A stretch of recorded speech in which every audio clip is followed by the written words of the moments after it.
একের পর এক খবর আসছে এবং এর মাঝখানে দাঁড়িয়ে দুই দেশের সমীকরণ ইকুয়েশন এবং বর্তমানে ডোনাল্ড ট্রাম্প তার কি অবস্থান G7 বৈঠককে অন্তত মাঝপথে ফেলে রেখে তিনি চলে এসে যেভাবে তিনি কড়া বার্তা আলটিমেটাম দিয়ে দিয়েছেন যে সংঘর্ষ বিরতি নয়, এটা শেষ দেখে ছাড়বো, সবক শিখিয়ে ছাড়বো ইরানকে।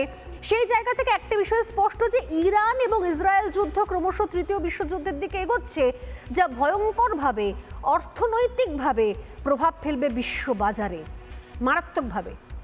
এটা আটকানো সম্ভব?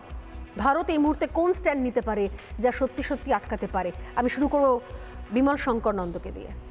না স্বর্ণালী, একটা কথা বলি, সেটা হচ্ছে তৃতীয় বিশ্বযুদ্ধ আটকাতে হবে এবং যে কোনো মূল্যে। আমি নিজে যে তৃতীয় বিশ্বযুদ্ধের বিরাট সম্ভাবনা দেখতে পাচ্ছি তা নয়। ইরানের এই মুহূর্তে এইরকম কোনো ক্ষমতা নেই সে তৃতীয় বিশ্বযুদ্ধ বাদিয়ে দেবে, কিন্তু একটা স্থানীয় ভিত্তিক সংঘর্ষ, যে সংঘর্ষটা কিন্তু আরও ব্যাপক ভিত্তিক সংঘর্ষে রূপান্তরিত হতে পারে। এই মুহূর্তে ইরান আরব দেশগুলোতে খুব বেশি যে গ্রহণযোগ্য দেশ তা নয়, তার হয়ে কজন দাঁড়াবে সেটা বলা খুব মুশকিল। আর পাকিস্তানের যা ভূমিকা, ও নিজের পেটে ভাতের জন্য যার পেছনে মেরে ছুরি মেরে দিতে পারে, পাকিস্তান মোটেই বিশ্বাসযোগ্য নয়। ইরান বলেছে দরকার হলে পাকিস্তান ইসরায়েলের ওপর পরমাণু হামলা করবে, ওই সাহস যদি পাকিস্তানের থাকতো তাহলে ভারত তাকে ধুরমুস করে ছেড়ে দিত না। সুতরাং পাকিস্তানের ওসব কিছু নেই, ওটা না বলাই ভালো।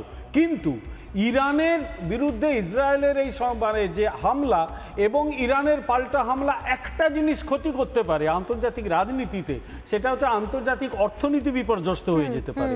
কারণ তেলের একটা বড় অংশ কিন্তু ওই অঞ্চলেই আছে, ইরানের ওই অঞ্চলে, এবং ইরানের ওই অঞ্চল দিয়ে ম্যাক্সিমাম জাহাজ যাতায়াত করে।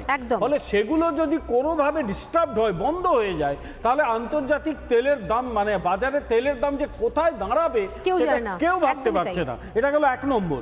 দ্বিতীয় নম্বর, এটা আটকাতে পারতেন কিন্তু ডোনাল্ড ট্রাম্প, কিন্তু ডোনাল্ড ট্রাম্পের কনসিস্টেন্সি নিয়ে প্রশ্ন উঠে যাচ্ছে, কারণ উনি বিভিন্ন সময় বিভিন্ন কথা বলছেন। আগে আবার বলছিলেন যে না আমরা কোনো আক্রমণের কথা বলিনি, এখন আবার নাকি বলছেন তেহরানের লোকরা তোমরা তেহরান খালি করে দাও ইত্যাদি ইত্যাদি। আসলে এখন পরিষ্কার একটা জিনিস বোঝা যাচ্ছে, ইসরায়েল কিন্তু এই ইরানের রেজিম চেঞ্জ করিয়ে ছাড়বে, কারণ ইসরায়েল আর সহ্য করতে রাজি নয়, কারণ ইরানের হাতে পরমাণু বোমাটাও এখানে মারাত্মক। কিন্তু একটু আগে তুমি যে পয়েন্টটা বললে যে ভারতের ভূমিকাটা কি হতে পারে, আমি মনে করি এই মুহূর্তে পারফেক্ট ভূমিকা পালন করতে পারে এই ভারতবর্ষ। তার কারণ ভারতের প্রধানমন্ত্রী যে আন্তর্জাতিক রাজনীতি সম্পর্কে ভাবনা, সেটা কিন্তু মোটামুটি বিশ্বের কাছে গ্রহণযোগ্য হয়েছে। এর আগে আমরা তো বিভিন্ন প্রধানমন্ত্রীত্বের আমলে দেখেছি, তো 2008 সালে পাকিস্তান থেকে টেরোরিস্টরা এসে আমাদের প্রায় 200-র কাছাকাছি লোককে মেরে দিয়ে চলে গেছিল, আর আমাদের দেশ পাকিস্তানকে প্রমাণ দিয়েছিল, পাকিস্তান সেটা নিয়ে ওয়েস্ট পেপার বাস্কেটে ফেলে দিয়েছিল।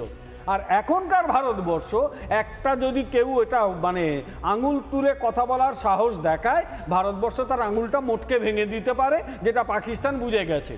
আর আন্তর্জাতিক দুনিয়ায় আমরা জানি সেটা হচ্ছে, ওই মর্গেন্থর কথায় ফিরে যাই, সেটা হচ্ছে national interest in terms of power.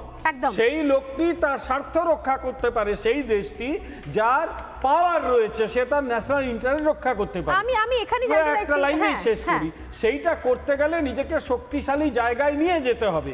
Bharatvarsha সেটা পেরেছে।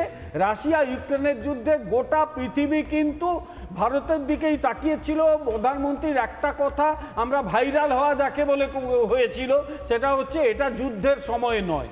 আজকে কিন্তু এই সমস্যাটা ভারতবর্ষের প্রধানমন্ত্রী মেটাতে পারেন, কিন্তু সেই মেটানোর ক্ষেত্রে এই দুটো দেশকে রাজি হতে হবে। তারা যদি রাজি হয়, আমার ধারণা ভারতবর্ষ যদি এটাকে মেটাতে পারে তাহলে একটা নতুন জায়গায় ভারতবর্ষ। আমি এই জায়গা থেকে আসবো যে আমি বলছিলাম যে কোন দেশ একমাত্র পারে এই জায়গাতে।